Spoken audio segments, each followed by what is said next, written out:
श्री महालक्ष्मी नमो नमः। अधिक मासामध्ये येणारी सोमवती अमावस्या ही अत्यंत पवित्र आणि दुर्मिळ मानली जाते।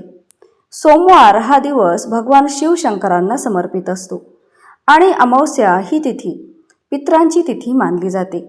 जेव्हा अमावस्या आणि सोमवार एकत्र येतात तेव्हा त्या दिवसाचे महत्त्व अनेक पटीने वाढत असते।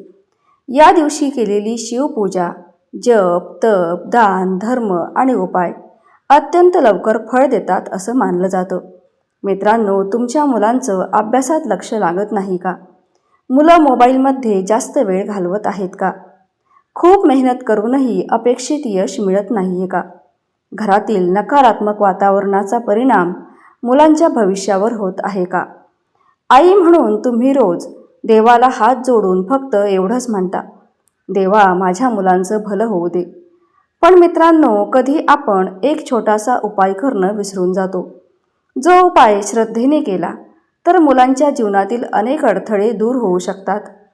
तर आज मी तुम्हाला अधिक मासातील सोमवती अमावस्येच्या दिवशी करायचा हा एक अत्यंत प्रभावी उपाय सांगणार आहे। हा उपाय श्रद्धेने केला तर मुलांच्या प्रगतीचे मार्ग खुले होऊ शकतात आणि त्यासाठी हा व्हिडिओ कुठेही स्किप न करता शेवटपर्यंत नक्की पहा। चॅनलला सबस्क्राईब करा आणि कमेंटमध्ये ओम नमः शिवाय अवश्य लिहा। तर मित्रांनो, आता सर्वात महत्त्वाची गोष्ट जाणून घेऊया। अधिक मासातील सोमवती दर्श अमावस्या नेमकी कधी सुरू होणार आहे? 2026 मध्ये अधिक मास अमावस्या 14 जून वार रविवार दुपारी 12:20 सुरू होत आहे आणि 15 जून 2026 8:24 समाप्त होणार आहे। विशेष म्हणजे अमावस्या तिथी सोमवारपर्यंत असल्यामुळे ही अमावस्या सोमवती अमावस्या म्हणूनही ओळखली जाते। आणि अधिक मास सोमवती अमावस्या असा दुर्मिळ योग तयार झाल्यामुळे ही अमावस्या अत्यंत महत्त्वाची मानली जाते। अधिक मासातील सोमवती अमावस्या येत आहे सोमवारच्या दिवशी। या दिवशी शिवतत्व आणि पितृऊर्जा सक्रिय असतात असं मानलं जातं। महादेवांची पूजा करून जर हा उपाय केला तर मुलांच्यात सकारात्मक बदल होऊ शकतात। सोमवती अमावस्येच्या दिवशी महिलांनी सकाळी ब्रह्ममुहूर्तावर उठायचं आहे। स्नान करून स्वच्छ आणि शक्य असेल तर पांढरे किंवा फिकट रंगाचे कपडे परिधान करा। आंघोळीच्या पाण्यात थोडंसं गंगाजल आणि काळे तीळ टाकण्याचा प्रयत्न करा आणि मनामध्ये म्हणा, हे महादेवा, माझ्या मनातील घरातील सर्व नकारात्मकता दूर करा। नंतर देवघर स्वच्छ करून घ्या, दिवा लावा, अगरबत्ती लावा आणि भगवान शिवशंकरांची मनोभावे पूजा करा। आणि शक्य असेल तर मंदिरात जाऊन शिवलिंगावर जलाभिषेक करा। शिवलिंगावर जल अर्पण करा, दूध अर्पण करा किंवा पंचामृताने अभिषेक करू शकता आणि ओम नमः शिवाय या मंत्राचा जप करा। आता आपल्या उपायाकडे वळूया। आता प्रश्न येतो की कोणती वस्तू आहे जी सोमवती अमावस्येला शिवलिंगावर अर्पण केल्याने मुलांच्या प्रगतीमध्ये फायदा होऊ शकतो? तर ती वस्तू भगवान महादेवांना अत्यंत प्रिय आहे आणि ही वस्तू तुम्ही सोमवारच्या दिवशी दिवसभरात कधीही शिवलिंगावरती अर्पण करू शकता। तर ही वस्तू महादेवांना तसेच गणपती बाप्पांनाही अतिशय प्रिय आहे आणि महत्त्वाची मानली जाते आणि ती वस्तू आहे दुर्वा। तर मित्रांनो, दुर्वांना सकारात्मक ऊर्जा, शांतता आणि बुद्धीचे प्रतीक मानले जाते।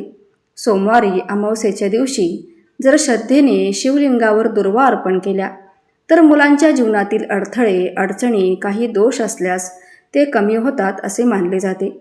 मुलांच्या प्रगतीसाठी हा उपाय कसा करायचा? सोमवारच्या दिवशी 21 किंवा 11 किंवा 51 दुर्वा स्वच्छ धुवून घ्या।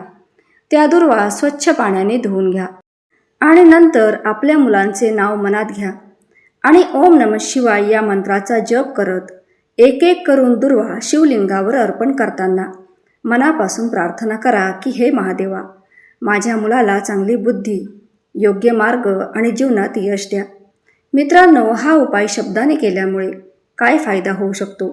मुलांचे अभ्यासात लक्ष वाढू शकते, मुलांचा हट्टीपणा आणि चिडचिड कमी होऊ शकते, घरातील तणाव कमी होण्यास मदत होऊ शकते, घरात सकारात्मक वातावरण निर्माण होते, मुलांच्या भविष्याबद्दलची भीती कमी होऊ शकते। सोमवती अमावस्येचे विशेष महत्त्व. या दिवशी केलेली पूजा आणि उपाय अत्यंत प्रभावी मानले जातात. महादेव हे भोळे देव आहेत, कारण त्यांना मोठेपणा नको असतो.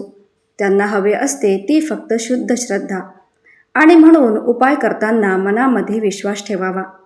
महादेवांची पूजा करा. मित्रांनो, एक गोष्ट नेहमी लक्षात ठेवा, उपाय करताना मनात लोभ, लालसा ठेवू नका.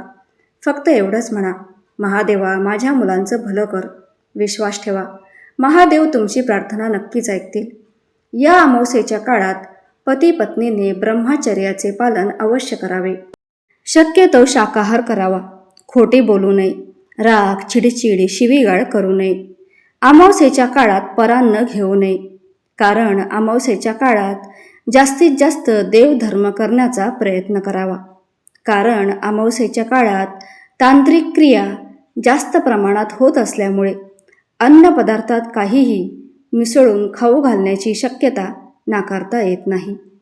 तर आजचा हा माहितीपूर्ण व्हिडिओ आवडला असेल तर व्हिडिओला एक लाईक नक्की करा, चॅनलला सबस्क्राईब करा आणि कमेंटमध्ये ओम नमः शिवाय अवश्य लिहा.